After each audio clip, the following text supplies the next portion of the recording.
कारण तो प्रस्ताव काय गेला आणि 4 महिन्यात होतो असं काहीच नाही. पण त्याचा नियम जो आहे का ग्रामपंचायत इलेक्शन झाल्यानंतर 2 वर्षानंतर तो प्रस्ताव सबमिट करायचा असतो आणि त्या 2 वर्षाच्या कार्यकाळातच 1 वर्षाच्या तो परिपूर्ण झाला पाहिजे, मंजूर झाला पाहिजे, का जेणेकरून पुढची ग्रामपंचायत यायला 2 वर्ष बाकी असते. अशी पूर्तता भाऊसाहेब करावं लागते. त्याच्यामुळे एखादा मंजूर प्रस्ताव जो असेल त्याचीच जर कॉपी करून घेतली तर 15 वेळा तो मुंबईला जाऊन परत येणार नाही. कारण आपण प्रस्ताव देताना छोट्या छोट्या गोष्टी अपूर्ण ठेवतो आणि मग तो आयुक्त कार्यालयातून 4 वेळा परत येतो, मुंबईला गेला का पुन्हा 2 वेळा परत येतो. असं करतच तो टर्म जो पिरियड मिळतो तो संपतो आणि होत नाही. आम्ही अशा अनेक ग्रुपनं ग्रामपंचायत विभाजन केलेत का ते 100% पाठपुरावा जर व्यवस्थित केला, कागदपत्री पाठपुरावा, बाकीच्या याला मग आम्ही आहोत. पण कागद ज्याची ऑर्डर झालेली आहे मंजुरीची त्याचाच एक प्रस्ताव घ्या ना. नसेल तुमच्याकडे तर मी तुम्हाला राज्यातून मिळून देईल, जिल्ह्यात मिळेल कोणाकडे तरी, त्याची जर झेरॉक्स काढून घेतली सेम टू सेम प्रस्ताव बनवला तर नवीन कागद काही कोणी मागत नाही. म्हणून साठी त्या पद्धतीनं तुम्ही त्या ठिकाणी प्रयत्न करावा. सूतगिरणीचा आपण जो काही प्रश्न सांगितला, सकाळी मी स्वतः तिथं उभं राहून पाहिलं. अतिशय म्हणजे वाईट वाटतं का एवढी मोठी वास्तू उभी राहिल्यानंतर आतापर्यंत हजारो नाही त्याच्यापेक्षा विस्तारीकरण झालं असतं, त्याच्याही पुढं अजून गेलो असतो. परंतु त्याची मी बारकाईनं माहिती घेतो आणि त्याच्यानंतर त्याला पुढं कसं नेता येईल. कारण राज्यात एक 5-6 प्रोजेक्ट असे आहेत, ते सूतगिरणीचे नाहीत. सूतगिरणीचा कदाचित हा एकच असेल. एक जो नंदुरबारला होता तो आजही कार्यान्वित आहे, पण तो एक स्वतंत्र एक मालक चालवतो कोणतरी, मला वाटतं नाईक साहेबांचा का कोणाचा तरी तो सूतगिरणीचा प्रोजेक्ट आहे, त्याच्यामुळे ते चाललं जातं. पण आंबेगाव पुणा जुन्नर तिथं हिरड्याचा प्रोजेक्ट, कारण तिकडे हिरडा मोठ्या प्रमाणात आहे आणि हिरडा हा आयुर्वेदिक आहे, त्याला डिमांड किती आहे, बाळ हिरडा किंवा तो मोठा हिरडा, त्याचा प्रोजेक्ट अक्षरशः सुरू झालाय.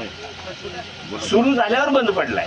म्हणून काही शासनाची निकष नियम धोरणं बदलण्याच्या दृष्टीनं आता मध्यंतरी मी बोललो का एक पारधी समाजाच्या एक 10-15 मुलांना मी म्हणजे समाजावर बोलतो असं नाही, पण पारधी समाजाकडे पाहण्याची प्रत्येकाची नजर काय, पारधी म्हणला का चोरच.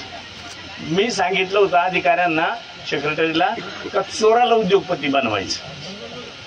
गुळाचा कारखाना सुरू केलाय, पण मलाच माझी अजून खात्री नाही का तो पुढं मार्केटमध्ये टिकल का.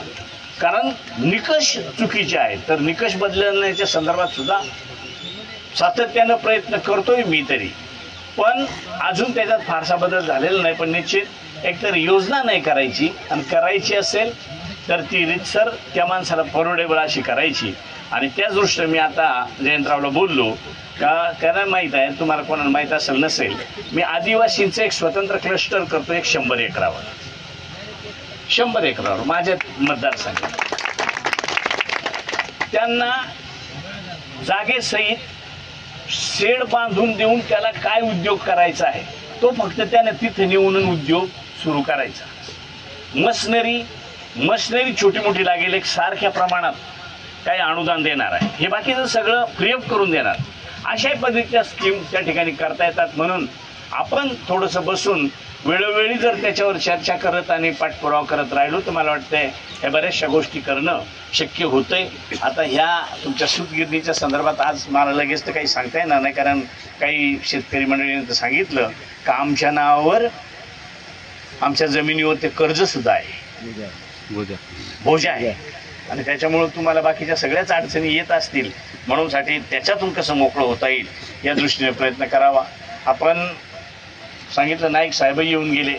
नाईक साहेब ट्रायबल मिनिस्टर आहेत, ट्रायबल स्टेट मिनिस्टर. त्यांना जरी त्याच्यातला फारसा हे नसेल तर मी स्वतः असं पेटवून देत असतो त्यांना.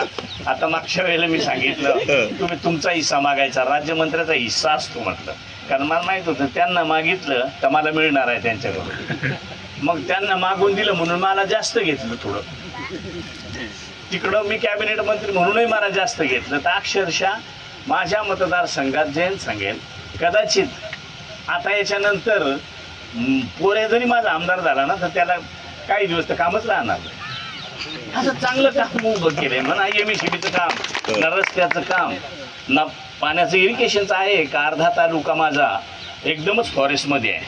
म्हणून आता फॉरेस्टच्याही संदर्भात मी बोललो तर बाबा इकडे कोणते 2 वाड्या आहेत तर का तिथं फॉरेस्टला रस्ताच नाही आहे, पायी जावं लागतं किंवा मुलांनाही पायी यावं लागतं शाळेमध्ये.